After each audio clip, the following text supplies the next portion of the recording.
नमस्ते। अभी 9 जून से 13 जून तक 2025 तो यूनाइटेड नेशंस की ओशियन कॉन्फ्रेंस चल रही है और ये फ्रांस का नाइस सिटी है उसमें हो रही है और इसके जो को होस्ट है वो है गवर्नमेंट ऑफ फ्रांस और कोस्टा रिका और इसकी थीम है इस साल 2025 की accelerating action and mobilising all action actors to conserve and sustainably use the ocean. बड़ी अच्छी बात है, सब मिलके इसको कॉमन नेचुरल रिसोर्स है ओशियन, समुद्र जो है, तो उसको ऐसा करें कि सबके लिए फायदेमंद चीज हो। तो कितनी अच्छी बात है जो सबके फायदेमंद हो। ये तो कुरान ने भी कहा वाटर के मामले, पानी के मामले में, कि कम्युनिटी ऑनरशिप ये कंट्री के लिए इक्विटेबल डिस्ट्रीब्यूशन,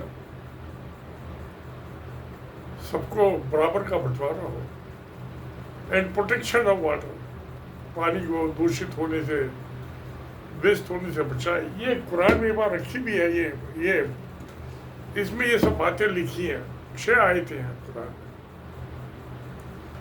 वेदों में भी लिखा हुआ है ये पंच तत्व, 5 एलिमेंट्स ऑफ लाइफ। तो ये ओशियन को तो हम जो है, समुद्र को तो अपने जीवन से अलग कर नहीं सकते। लाइफ और ओशियन, इसको डिवाइड नहीं किया जा सकता। क्यों? कि जब टेम्परेचर बढ़ता है तो उससे भाप बनती है, स्टीम बनती है, अब ऊपर जाती है, ठंडी होके कंडेंस होके वो वापिस आए तो बारिश होती है, रेनफॉल होता है और खेती बाड़ी होती है, एग्रीकल्चर होती है। तो जल ही तो जीवन है और ये चीपेस्ट मीन्स ऑफ ट्रांसपोर्टेशन है। जो लार्ज स्केल गुड्स होते हैं वो समुद्र के रास्ते ही उनको ट्रांसपोर्ट किया जाता है, क्योंकि सबसे सस्ता ट्रांसपोर्ट करने का साधन है। इससे सस्ता हो नहीं सकता। तो इसलिए जो ओशियन है, समुद्र है, उसकी इम्पोर्टेंस को नकारा नहीं जा सकता। ये कॉन्फ्रेंस हो रही है, ये 13 तारीख से चलेगी। नतीजे आएंगे, अच्छे नतीजे आएंगे जब सारी दुनिया के आदमी मिलके इस पर विचार करेंगे। मगर इसके जो कोस्टल इलाके हैं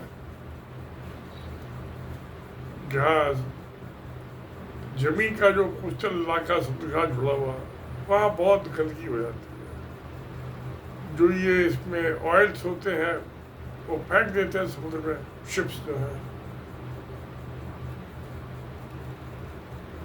आदमी जो शराब पीते हैं उसकी खाली बोतल फेंक देते हैं। तो उसमें मेरीन लाइफ जो होती है, मछलियाँ होती हैं, जिसको ब्लू इकोनॉमी कहते हैं,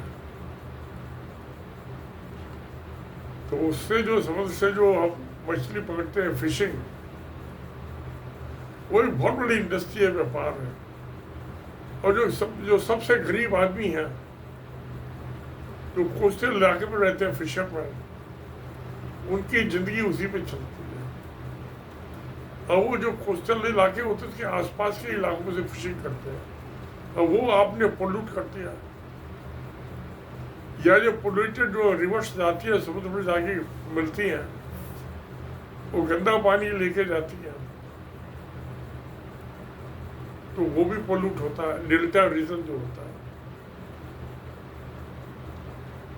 तो कुछ ऐसा किया जाए इस्तेमाल, वो delta region sea ocean, part and partial.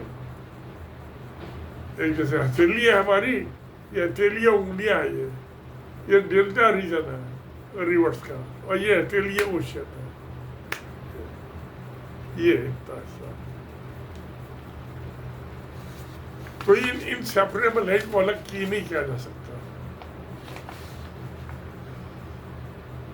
तो ये डेल्टा रीजन में भी फिशरमैन, उनकी लाइफ जो है वो फिशिंग पे डिपेंड होती है।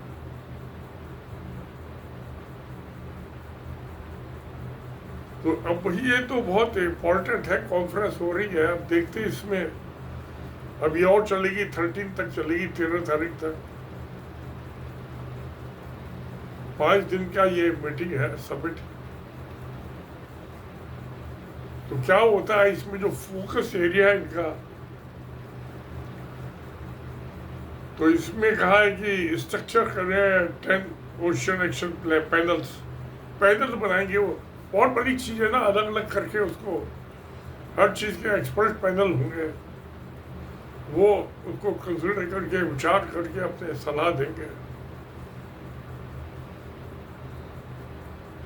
तो ये आपसी जो है सब सहयोगी मामला होना चाहिए। बाकी इसकी मैं डिटेल्स जो है आपको कमेंट बॉक्स में डाल दूंगा। तो देखिए, तो अच्छी बातें ये होनी चाहिए, आपस में सब मिलजुल के रहें। जो वसुधैव कुटुंबकम, सारा ब्रह्मांड हमारा कुटुंब है। मोदी तो लफाजी करता है, और ये RSS राष्ट्रीय शिव संघ, वो हिंदू मुसलमान मंदिर मस्जिद शमशान कब्रिस्तान का ये गाना गाता रहता है, डिवाइड एंड रूल। अब इतने शुमार संभल गए, 2-3 दिन से वही है। वो एंटी मुस्लिम जो उनका डिपार्टमेंट है राष्ट्रीय सेवा संघ में, उसके मुखिया हेड है, बहुत सीनियर प्रचारक है। उनका काम ही मुसलमानों के खिलाफ आग लगाना है। तो संभल में दंगे फसाद होते रहते हैं। यूपी गवर्नमेंट वहाँ की मस्जिदों को ढाना चाहती है, उसमें घुसा करना चाहती है। पुलिस जो है सरकार की है, RSS की सरकार है। वो हम समुद्र की बात कर रहे हैं, तो इस जो जमीन जो जाती है, जमीन और समुद्र को अलग नहीं किया जा सकता, और इंसान को और इंसानियत को अलग नहीं किया जा सकता। तो चलिए, इसको भी ये मैं कुछ भटक गया, समुद्र की बात कर रहा था। तो गुजरात से लगा के, और ये बहुत लंबा सी फ्रंट है इंडिया का, गुजरात से लगा के ये महाराष्ट्र, गोवा, केरला, तमिलनाडु, उड़ीसा, आंध्र प्रदेश, बंगाल, जितने लंबी लैंड बाउंड्री है इंडिया की, पाकिस्तान और चाइना और बांग्लादेश के साथ, शायद इतनी ही हमारी जो बाउंड्री है समुद्र के साथ है, ओशियन बॉर्डर, दोनों ही इम्पोर्टेंट है। और ये ट्रेडिंग के लिए इंडिया कभी, जब तक ये मुसलमानों से, पाकिस्तान से अच्छे संबंध नहीं करेंगे, तब तक नॉर्थ इंडिया का ट्रेड बढ़ नहीं सकता, एक्सपोर्ट बढ़ नहीं सकता। क्योंकि सेंट्रल एशिया जाने का और यूरो एशिया, ईस्टर्न यूरोप जाने का यही रास्ता है, कोई दूसरा रास्ता है नहीं।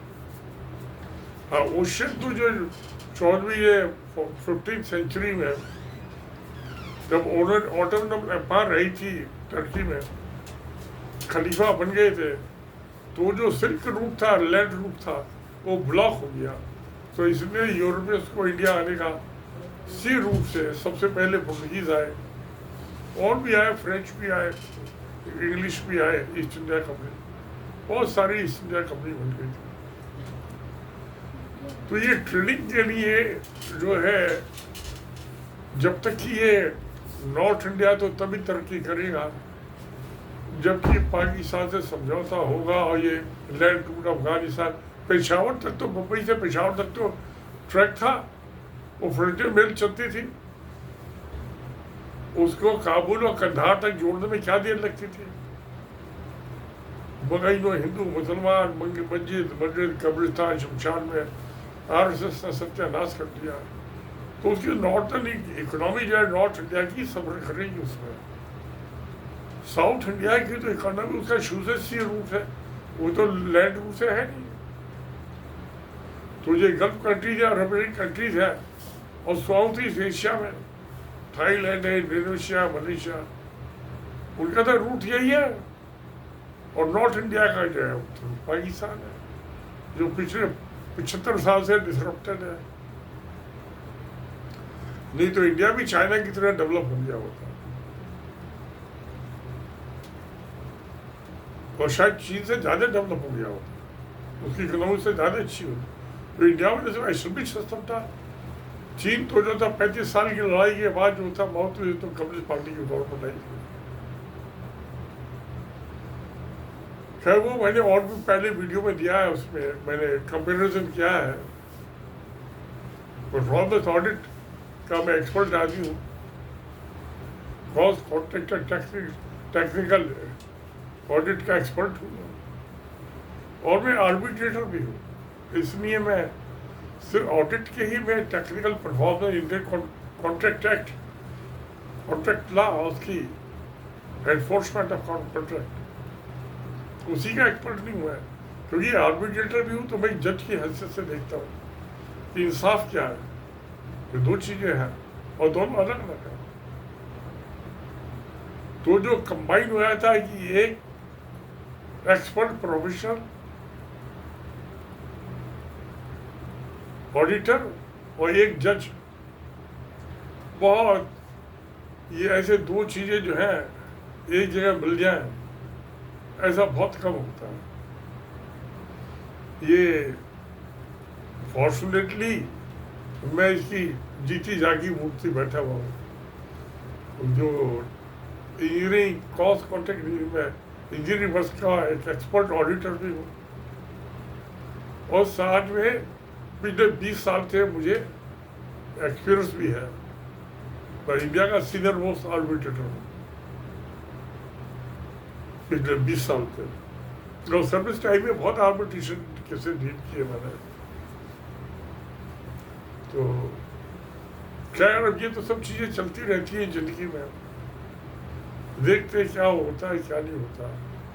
भाई ओशन का जो है बहुत यूजफुल चीज़ है। आज तो 3 लाख टन कैपेसिटी के शिप बन गए हैं, बहुत बड़े बड़े ऑयल टैंकर्स हैं और गैस ट्रांसपोर्टेशन के टैंकर, स्पेशलाइज ये जो है कंटेनर्स, सब माल बाय कंटेनर जाता है। देखिए और है कोल लाइन को छोड़ के बाकी सब कंटेनर्स में जाता है। तो चेंज हुआ है पिछले 50 साल में शिपिंग का। तो देखिए क्या होता है। ये कॉन्फ्रेंस अभी 5 दिन में आखिर में क्या डिसाइड करती है। तो एक्सपर्ट पैनल बना रहे हैं, वो देखेंगे वो। तो वो देखेंगे तो जब उनकी रिकमेंडेशन आएगी, कब आएगी, मेरे ख्याल में 1 दिन में आए, साल 1.5 साल 2 साल लगेंगे, तो उसका इम्प्लीमेंटेशन होगा। तो देखते हैं फिर आगे क्या होता है। तो सत्यमेव जयते। नमस्कार, धन्यवाद।